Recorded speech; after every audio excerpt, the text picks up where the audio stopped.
Hey everyone, and welcome to Almost Cancelled. I am Peter, that is Connor, and we are going to talk about Westworld, Season 3, Episode 2. It's called The Winter Line, so full spoilers for the episode, as always. And Maeve is in Warworld, although I kind of suspected at one point in the episode that something might be up, something was fishy. It was basically, as soon as, Bernard's on his way to the island and he's already arriving, I was like, okay, there's going to be like a swerve here where she's not really just on the island, like there's going to be something else. I think what was bothering me as well is that there seemed to be so much going on, and we knew that the park was shut down at the moment because there was no guests visiting. Yeah, I mean, at the very least, I was like, okay, this Warworld's not in the same island, like it's elsewhere. At the very least, that was going on. Obviously, it was more than that. And they did the great reveal of it being a simulation, because we had that in season 2. We had the different aspect ratio for when we're inside the virtual world. Yeah. I think this is maybe my second favorite aspect ratio reveal in TV. I know what the first one is. You do know what the first one is. Homecoming had a really good aspect ratio reveal. Yes, but it worked quite well here. It worked quite well when she realized that she wasn't in a real world. The black bars kind of came in, the scope widened. It made complete sense. So this is interesting because they decided, obviously, the last episode was really Dolores heavy, and obviously Caleb, Aaron Ball's character, and I remember that name. I'm impressed with myself. Oh, get you. But this episode was Maeve, and obviously there was a little bit Bernard in the last episode. I guess that was the bridge, but this is Bernard's the B plot with Stubbs of all people, who they outright confirmed is indeed a host. He even knows he's a host. He's kind of like, after I got you to safety, I was supposed to just self-terminate basically. Yeah, that was kind of my final mission. Yeah, but he balls it up, and he's sitting there stuttering and not dying properly, because Bernard gets to the island, of course, and he finds Stubbs, and Stubbs is kind of like struggling to speak, so Bernard patches him up, and he's fine. He's like, well, now you're back, I need to protect you again, that's my core directive. So we get this kind of trip around the place as they're looking for Maeve. And of course, we were cutting back and forth to Maeve in Warworld, and then eventually we know that she's not really in Warworld, she's in a simulation. But we see kind of they go into like medieval world. We see like a dragon, which I'm sure was Drogon from Game of Thrones, and the two people who were in the room were, of course, the Game of Thrones showrunners. Oh, where are they? Okay, I don't. That's why it was that specific reference. Yeah. I mean, very good. Whatever. I mean, we could have done a Chernobyl world with Jared Harris over in the corner or something. Next season. Do a proper HBO show reference. You say proper as if Game of Thrones wasn't the biggest thing HBO have had in a long time. It was, but it's also one of the biggest final seasons that killed a lot of the fan base, examples honestly, of all time. I don't know if it is so much that it is the final season is entirely to blame to this. I don't know if it's how much of it is just the way culture is right now. It is amazing how quickly, once something ends, people just move right on, and it's like, because that was the thing for like 7-8 years. That was the thing to talk about, and then now, I mean, maybe twice a month I see someone mention it, at most. I don't know. I hate it. I'm fine. Yeah, I know. I never saw the last season. I hated it from the start, so I stopped watching it. Just for anyone who's curious. I had a very troubled journey through that show, shall we say. But so we see this. He does like a self-diagnosis. He was like, okay, I can trust this system to actually look at me and sort of see if there's been any anomalies. And he seems to remember some things that he didn't before. But Stubbs, in the meantime, has to protect them from some guards that catch them, and he takes out two of them sort of in a fight. He gets shot a little bit, and then ultimately ends up taking an axe from one of the knights that are just kind of standing there, one of the suits of armor, and takes on like a room or a hallway full of soldiers with an axe. Yeah, he has a nice advantage in that they all come up to him because they're like, "Hey, Stubbs, where you been?" Yes, and then he just whacks him with an axe. Yeah, it does cut away a little bit. I did, I was expecting a really cool scene as he was walking up to them, and it kind of kept cutting away, and whenever we cut back to him, it was just like showing his little snippets in a way that wasn't that satisfying. So if I'm going to critique anything, is that I feel like they didn't want to choreograph a proper action scene here, so they just kind of The little I slices. agree, because I thought the fight with the two guards was really well done. Yeah, that was solid. Yeah, that was fine. And then this, and I felt like the axe, it was moving really slow, and there just wasn't a lot going on. And like you say, it was just cutting away and we're getting snippets. It was underwhelming, especially coming right off the heels of that previous really solid sequence. Yeah, I'm not sure what the reason for that was. Maybe the axe expert didn't show up on set that day, so they couldn't do it. I don't know. Like, Who knows? But yeah, so ultimately they're looking. They realize that she's not there, but Bernard makes it very clear that he's here to find Maeve because she can maybe stop Dolores. That, you know, and what I thought was interesting though, he even points out that this might even be like a failsafe that Dolores herself kind of wanted, was the idea that Bernard would stop her from going too far if she does over stretch herself, go, That cross is a an line. interesting dynamic to introduce. Yeah, I never thought of that. And Bernard outright says it, and maybe and if it is intentional on her part, where it's like, no, I want someone to be able to stop me because no one should be an outright god. Because I guess that's kind of her thing, is that she had a problem with everyone being in control of her. Her being self-aware enough to say, no, I shouldn't be completely in charge either. There should be a way to take me down. That's kind of intriguing. It's Superman giving Batman the piece of kryptonite just in case. That's a bad analogy. I get why you're saying it, but it's a bad analogy. It's more like Lex Luthor giving someone a way to take him down. I mean, kind of. But I say that in the sense that Dolores doesn't see herself as being evil at all, right? Okay, sure, yeah, but the point I'm making is that Superman, through every action and every demeanor and every choice he makes, everything he brings himself across, is of course he gives someone a way to take him down, because that's how he is. But sure, she's more like Lex Luthor, where she is conniving, she's manipulating, she is plotting, she's planning, she thinks she's in the right completely. But at the same time, there's still that one little thing that says, I'm going to make sure someone can take me down. Lex Luthor doesn't do that. No, of course he doesn't. Which is why she's more Superman than Lex, clearly. So we've just established. No, she's more Lex than she's Superman. That's this one little thing is the only thing that makes her more like Superman. The only thing that matters.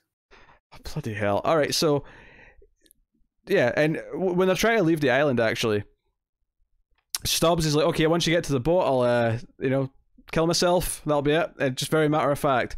And I love that he's actually self-aware that Bernard shuts him down, puts in a new prime directive, and then when he wakes up after getting this new order to protect Bernard at all costs to come with him, he's like, you could have just asked for my help.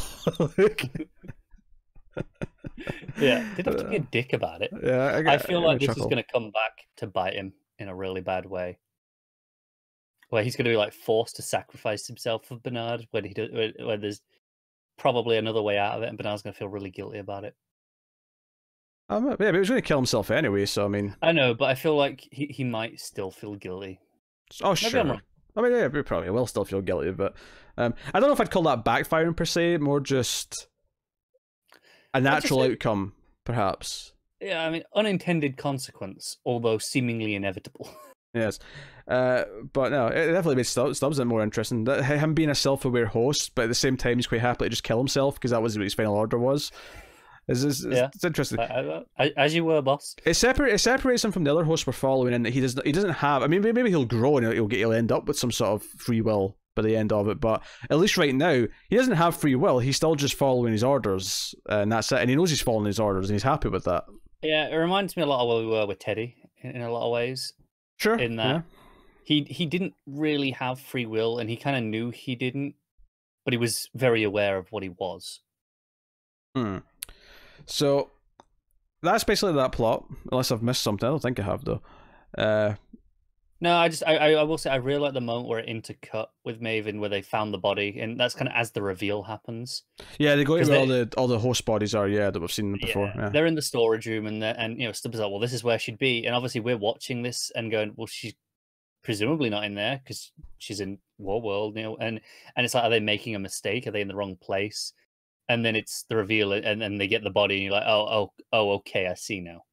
Yeah, and that was when you know, everything was kind of clicking in my head because I was thinking actually, as it started to feel like something was up and we're going to reveal something later in the episode, I was thinking, you know, we've had these time reveals. You know, obviously season 1 had the big like Man in Black as William, right? And I'm like, I don't see them doing that again exactly. Even season 2 played with it a little bit because we were following kind of Bernard after all the other events, but it wasn't like a big jump. I was like, I don't see them doing that exactly because part of me was thinking, what if Warworld's like, you know, 10 years in the future or something like that, because that could be far away. But I was like, that'd be a bit cheap to do that same trick again. I don't see them doing that, but I was expecting something.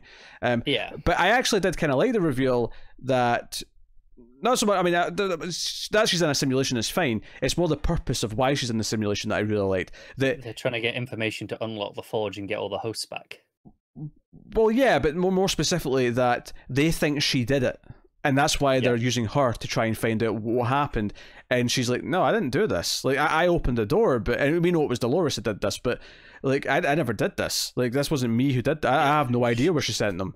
Yeah, she led them to the door, but she didn't control it. Yeah, so I like that part of it. And we see her like sort of do almost like a Groundhog Day thing where she keeps waking up in Warworld. She's aware of who she is. She thinks Hector is as well, but it turns out he's not. He's using a different name.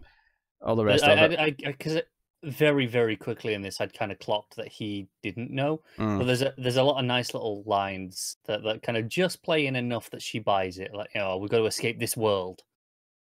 You know, just lines like that where you're like, okay, I get why she goes along with this and thinks that this is legit. Yeah. By the way, now that they've showed that dragon off, I'll be honest, I kind of feel like there's an obvious joke at some point to have like a Jurassic Park reference in here where there's like a T-Rex or something. And obviously it's not like Jurassic Park where it's actually been, you know, genetically engineered, but just more, there is a Jurassic World. Yes, there is a robot, you know, there's a park with robot dinosaurs. Because if they can do a dragon that big, then they can do a T-Rex. No reason why not. Yeah. So, and that'd be a nice little wink because obviously Michael Crichton, who wrote Westworld, the book, also wrote Jurassic Park, the book. So that'd be neat. I wouldn't put it past that happening at some point. That'd be a fun reference. I guess maybe the only problem is that maybe if Universal, you know, obviously own the rights to the Jurassic Park franchise, they'd have to work out a deal to do it. But it depends how much they can get, because just putting a dinosaur in there, and as long as they don't name it anything, sure, yeah, that I think they can get away with that completely legally without any problems whatsoever. As long as it doesn't look the exact same as their T-Rex, as long as it's just distinct enough to be their own design. Yeah. As long as it's just a dinosaur, I think you probably get away with it. Yeah. Yeah, I think the effect works. It occurred to me as we saw the dragon that, hey, I mean, there's no reason why we can't do dinosaurs. And then, hey, Jurassic Park. That was the thing when I watched Westworld. Maybe I was like, yeah, this is just Jurassic Park with robots. And obviously, this TV show has made Westworld far more than that. But it'd be a nice little reference if they ever wanted to do it. But so we have Maeve go through this world, and I loved it when she realizes she's in you know, a park again, and that Hector doesn't know who he is. She immediately says, okay, I'll kill myself so I can wake up in the, you know, control lab and walk around. And I actually like how it played with the two techies, with Sylvester and Lutz, that's the one. Because Lutz, it kind of plays with Lutz like he might actually notice her because the way he holds her hand. And even with Sylvester, when she gets up and she sneaks out and she sees Sylvester, the way he just calls for security kind of plays like, you know what, Sylvester was always the one that kind of didn't really like working with her. I can buy that this is still him just being a dick and going against her. It wasn't until later where Tsushika's like, okay, Lee being around, this doesn't quite add up. Oh, you did really die. You're not really here. You're not in love with me. You're a fake version of Lee. And that was kind of the thing that clocked it. And then her playing with the system and being like, okay, I'm going to overload it because this simulation only has so much processing power. So I'm going to give it a problem and see if I can make things start to glitch. And we have the whole moment she throws the vase and it kind of stops midair. Yeah, it's the bust to the head, and it just the stopped. Head. Yeah, you're right. Yeah, so it's got a head. Yeah, so it was distinct enough that it stuck in my memory, not just a vase. But I mean, the point was the same. Yeah, same difference. But like, and then she's like, okay, I'm going to really break it, and so she makes sure all of the Nazi soldier hosts all have this map that they're looking for, these plans, so that when they go in, makes them think, are they all traitors? Yeah, so you know, one of the things I really love about anything in movies and TV shows is that I talk about a lot is rules, especially when we have a sci-fi or a supernatural element. And I think what I like about this is that Maeve very quickly says, okay, if I'm in a new park, then this is what I'm going to do. And I like that there was no, because there was so much of season one was her realizing and learning and slowly understanding what all this was. I love that in this season it's like, nope, if this is what it is, I'm immediately doing this because I know how to solve this. And then she tried to use her power where she could control a host. Didn't work. And obviously didn't work because she's not a host. She's in a simulation, right? Makes sense. Yeah. But then once she realized she was in a simulation, she immediately started to problem solve and started to think about it and started to, okay, how can I get out of this? Everything just felt like it was jumping to the places nice and quickly because the character shouldn't be taking any more time than this to get to things anymore. Yeah, she's understanding things maybe slightly behind where we are, but not at a point where it's a frustrating delay. Because sometimes you can get to a reveal before characters do, and it can be kind of frustrating waiting for them to catch up. This isn't that bad. It's just enough where you're feeling rewarded and smart for getting there ahead of them. But then as soon as that smugness kind of wears off, that's it. They're right there with you again. Yeah, and then she ultimately has this plan. Once the system's all crashed, she, from within inside the system, hacks into the droids that are in this building, wherever she's been kept. She's just a little orb and a little containment thing. And she takes control of and I got really into this sequence where the android takes it and then starts smashing his way out of the building and knocks down the guards. I thought it looked fantastic. It looks fantastic, and as it was running out of the building, and it looked really good as it was running on the grass and up the hill, I was like, I really want this to get. I almost care about this robot. I want the robot to get away because, and it's not so much. Obviously, it's really Maeve. It's not the robot. It's just Maeve in the robot's hand. But it's just a very expressive looking robot. Yeah, but there's something really it's just gonna get away, and where does it go? Where does Maeve make this robot go if she does get out? Because presumably this is back in the real world somewhere. We don't know exactly where yet. But yeah, that's what I was gonna say. Is we don't know where and who was holding her yet. Yeah, obviously at the end of the episode we get a glimpse of who Vincent Cassel's character is revealed. Yes. And she wakes up in a body and, he says it's the real world. There's no reason to think it's not, honestly. At this point, after already giving us the fake out and the reveal once, it would just feel cheap to imply that it isn't and then do the trick. Definitely to do it again so soon. Yeah. So, it was the real world. She wakes up and he's like, hey, I want you to stop Dolores.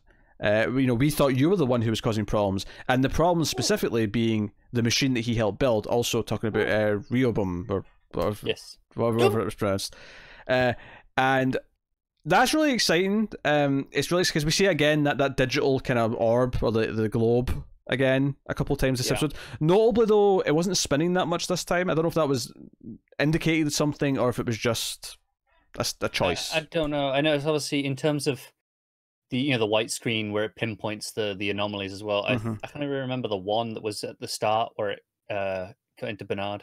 Yeah, and it confirmed that was that machine though, because when Maeve woke up, she saw kind of a representation of it, on a screen or whatever. So it confirms that it is connected to that. I mean, assuming he's talking about that, but he has to be. What else could he be talking about at this point? I think it would be bizarre if they were introducing something else entirely. But it's interesting that he is connected to that machine, but he's clearly not with Liam anymore. Maybe he's the one who's behind those other people that Liam was talking to. Could be. I remember, from Guardians, the actress. Yeah. With the blonde hair, the Asian with the blonde hair, that lady from Guardians. Pom Clementif. There you go. That's her name. She, maybe that's who she's working for. So it is that simple. So he's kind of the big bad boss above all that. So they are connected. We just don't necessarily realize it yet directly. But I think it's very interesting that he's like, okay, we thought it was you because of your unique abilities, but it turns out it's not. Therefore, there's someone we didn't account for, and it's Dolores, yeah, so I want you to hunt her down and kill her. And of course, Maeve's like, what makes you think I want to side with you? And then tries to stab him. But unfortunately, he does have powers to stop her. He presses a button. It's got it reminds me of the clicker device that Bernard has to switch between his states.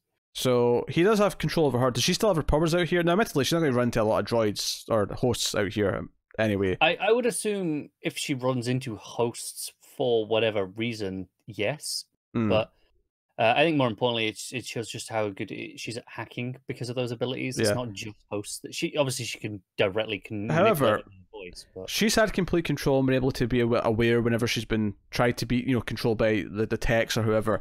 So clearly, this body that they've given her, they've put in a failsafe. He's put in something extra that isn't normally there to control her, to completely pause it. Because that's the end of the episode, is that she completely pauses and he cracks a line about, I hope you'll eventually know that we're on the same side or we have the same agenda or whatever he says. And and that's kind of your ending of the episode. I like the focus of this. I like that last episode was focused on a couple of characters. This episode was a different couple of characters.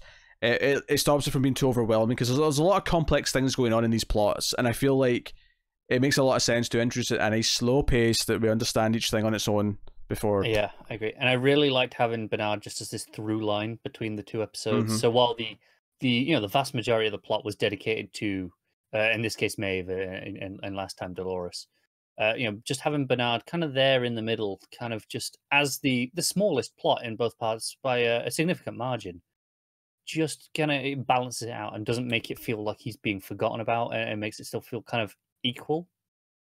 Yeah, I feel like, again, I'm just jumping to a prediction here that maybe doesn't have much merit behind it, but I feel like the ultimate conclusion to this, we talked last time about how, Maeve and Dolores will sort of see eye to eye and sort of have some sort of compromise where they both kind of understand each other better and think of a better way forward. I do have to wonder that, that Maeve might essentially stop Dolores from doing whatever she's doing, but I feel like even stopping her from, like, say, destroying humanity or taking over humanity or whatever it may be, I feel like she'll still help take down this guy. I feel like Vincent Cassell to me feels like a villain right now, and I feel like even if Maeve does help save humanity, she's not going to do it for him. She's going to, like, do it in spite of him and probably take him down in some way. With Dolores. I agree. He feels slimy right now, which Vincent Cassell always feels slimy. Vincent Cassell is so typecast as a slimy guy. He does, but it doesn't help when his dialogue was doing this stuff. Oh, sure, yeah. Freezing Maeve and all these things. I'm like, okay, this guy feels slimy as shit. Like, even by his standards. Yeah, no.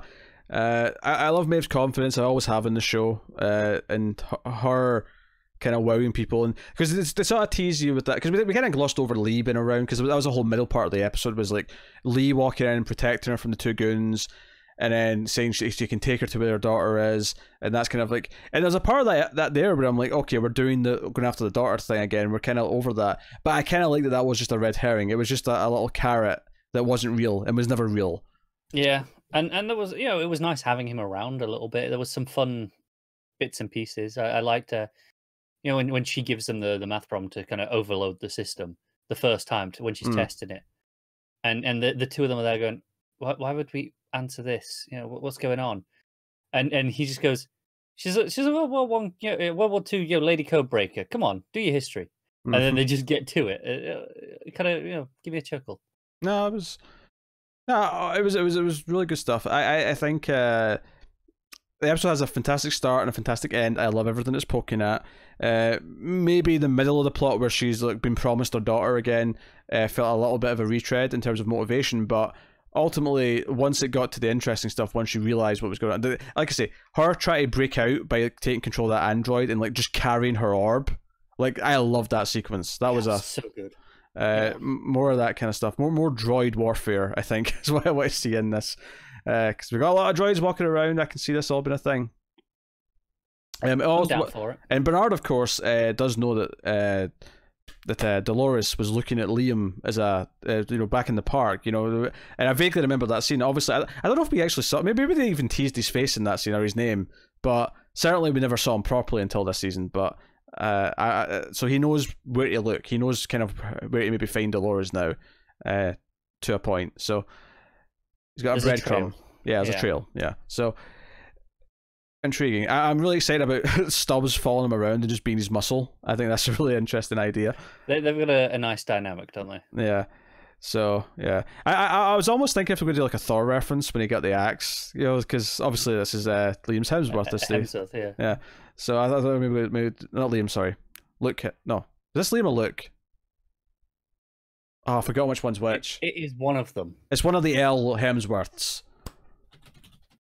I think it's Luke. Yeah, Liam Hemsworth's the one who Miley Cyrus was with or is with. Yes. Yeah. No, it was with. I think. Yeah. It is Luke. You're right. Yeah, this is Luke. Yeah. I confused myself.